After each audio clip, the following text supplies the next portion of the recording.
त्यांनी जाहीर केली PDF प्रिपरेशन दिलेलं आहे त्यांनी, आपली काय प्रतिक्रिया?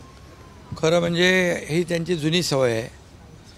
हरले की आरोप करायचा, जिंकले की गप्प बसायचं आणि म्हणून वोट चोरी का म्हणणारे खरे मोठे भ्रष्टाचारी आहेत.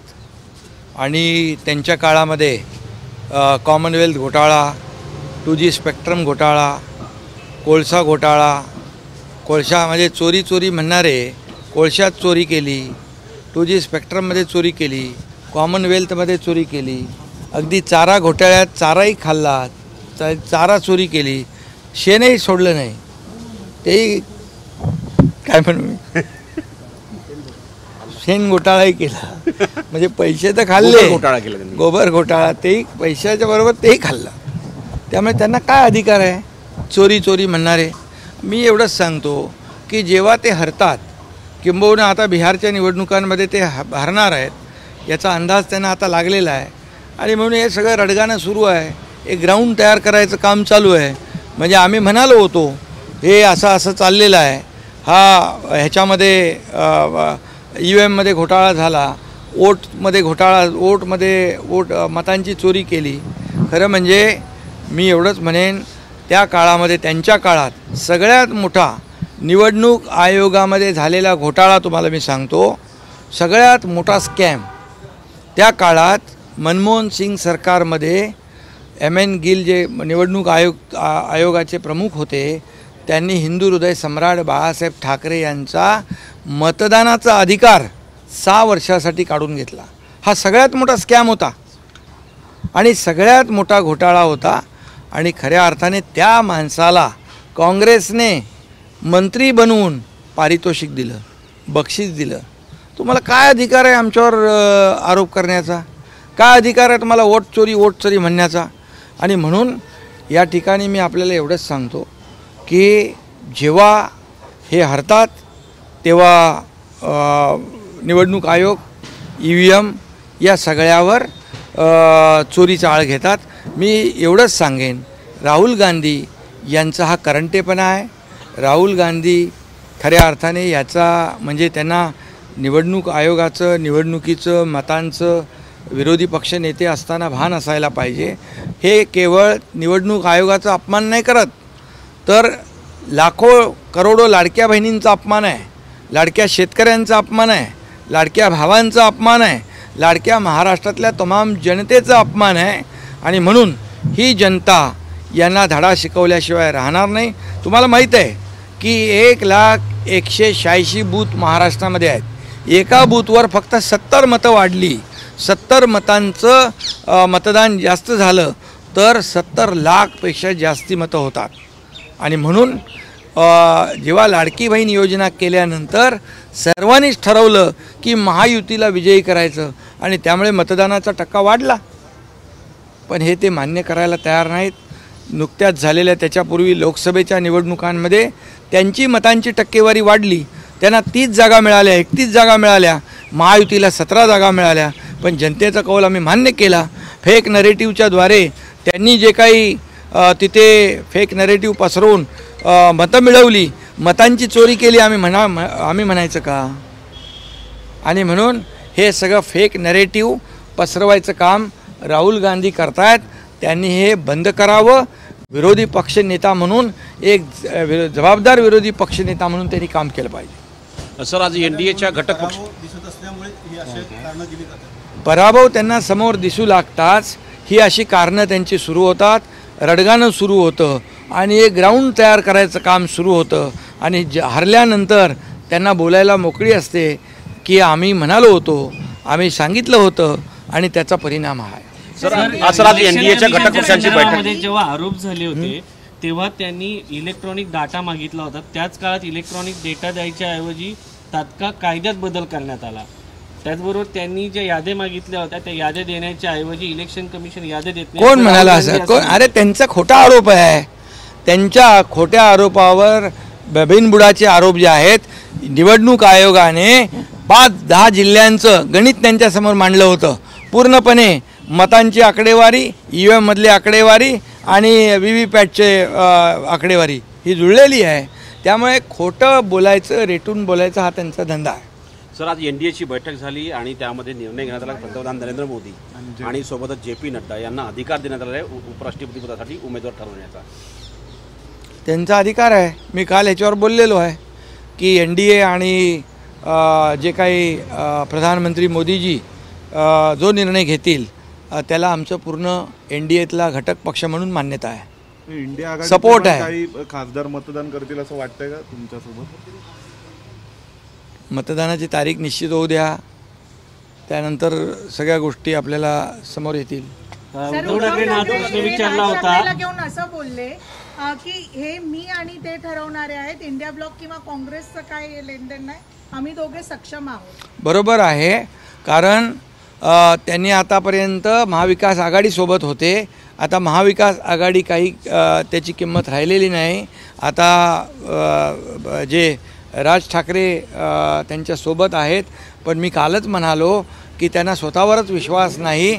2 दगडावर पाय ठेवण्याचं काम ते करतायत. त्यामुळे 2 दगडावर पाय ठेवल्यानंतर म्हणजे काय धरावं काय सोडावं हे त्यांना कळत नाही. त्यांचा पूर्णपणे काय म्हणतो गोंधळ झालेला आहे की काय म्हणाला, केमिकल लोचा झाला म्हणू. त्यामुळे त्यांना कळत नाही की काय धरावं आणि काय सोडावं. त्यामुळे 2 दगडावर पाय ठेवलेला माणूस खड्ड्यात पडतो, हे या निवडणुकीमध्ये जनता त्यांना दाखवून देईल. उद्धव ठाकरे म्हणतात की विरोधकांना सैरा भैरा करून सोडा आणि विरोधकांना असे प्रश्न विचारा, सत्ताधारी पक्षांना असे प्रश्न विचारा की त्यांना उत्तरं देता आली नाही पाहिजे आणि सर्वसामान्यांचे प्रश्न सोडवा. खरं म्हणजे आज नरेश म्हस्के यांनी त्याच्यावर बोललेले आहेत की ते सैरवैर स्वतःच झालेले आहेत आणि म्हणून त्यांच्या खासदारांवर अविश्वास, त्यांच्या आमदारांवर अविश्वास, त्यांच्या कार्यकर्त्यांवर अविश्वास दाखवून सारखं इकडे यायला लागतं, सारखं हजेरी घ्यायला लागते, सोबत आहे ते तुमच्यासमोर दाखवावं लागतं. हा किती केविलवाना प्रकार आहे. अरे तुमच्या स्वतःवर विश्वास नाही, तुमच्या कार्यकर्त्यांवर विश्वास नाही, तुमच्या आमदारांवर विश्वास नाही, तुमच्या खासदारांवर विश्वास नाही. हा कसला पक्ष, हा कुठला पक्ष, हे कसलं नेतृत्व, हे महाराष्ट्रातल्या जनतेने त्यांना पुरतं ओळखलेलं आहे. पहिल्यांदाच खासदारांच्या घरी त्यांनी दिल्लीत भेटी दिलेल्या आहेत. या अगोदर अशा पद्धतीने ते कधी भेटी देताना पाहायला मिळाले? ते सर्च ऑपरेशन त्यांचं सुरू आहे.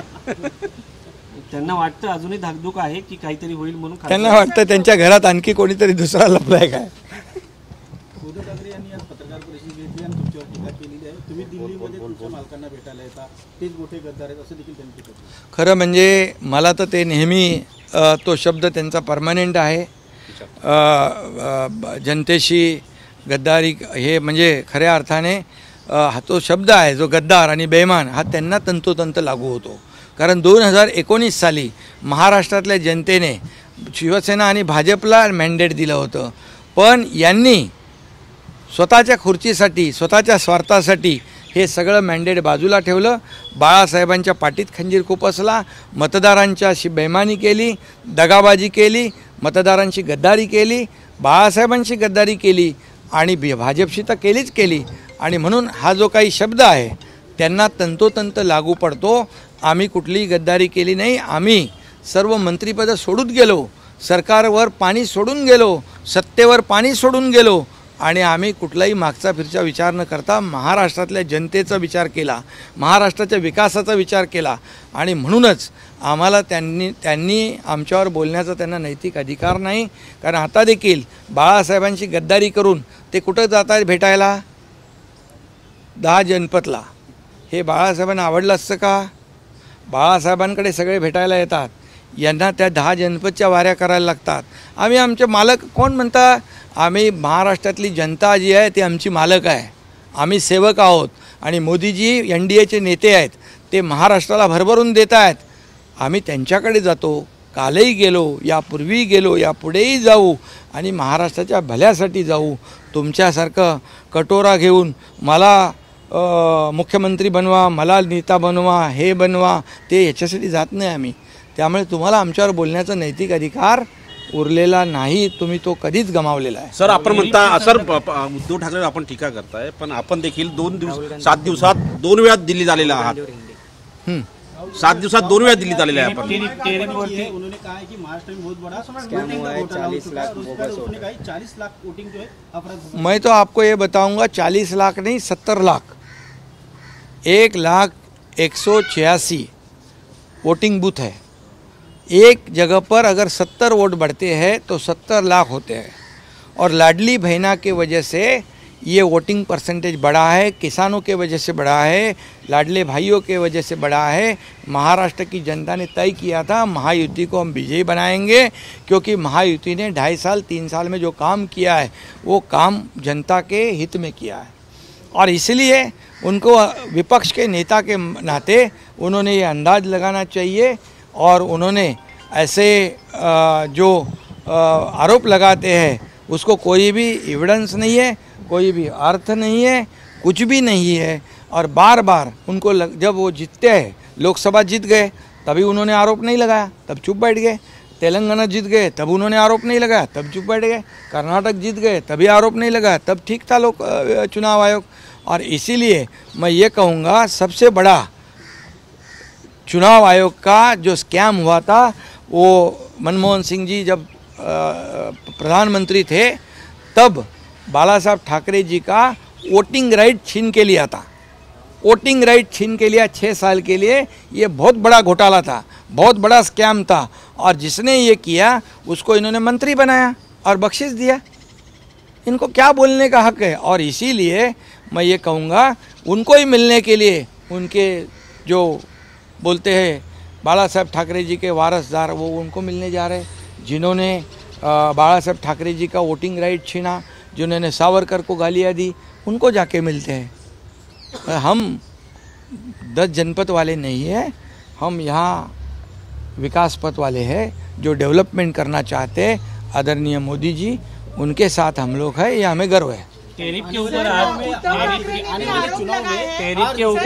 प्रधानमंत्री नरेंद्र मोदी ने कहा है, ने भी आरोप लगाए हैं कि इलेक्शन कमीशन पर कि किस तरह से वहाँ पे जो है गड़बड़ी शुरू है, एनआरसी अब तक लागू नहीं किया, तो इन लोग बिहार में किस तरह से आगे? बिहार में हारने वाले हैं वो लोग, बिहार में वो हारने वाले हैं। इंडिया अलायंस इसके लिए वो अभी से रोना शुरू किया है, अभी से उनका ये रोना धोना शुरू हुआ है। ये ग्राउंड तैयार करते हैं कि हम पहले ही कहा था कि ऐसा होगा वैसा होगा, क्योंकि ये हारने वाले जब आते हैं हारते हैं की हारने से पहिले ऐसे अनाप शनाप आरोप लगाते हो। सर, टेरिफच्या संदर्भामध्ये आज पंतप्रधान नरेंद्र मोदी यांनी सांगितलंय शेतकऱ्यांच्या भविष्याशी तडजोड करणार नाही म्हणून। बिलकुल नाही करणार। पाकिस्तानला जसा धडा शिकवला त्यांनी, कुठली तडजोड देशाच्या सुरक्षेची केली नाही, ईट का जवाब पत्थर से दिया, तसंच शेतकऱ्यांसाठी देखील कधीही प्रधानमंत्री मोदीजी तडजोड करणार नाहीत, कुठल्याही दबावाला भीक घालणार नाहीत।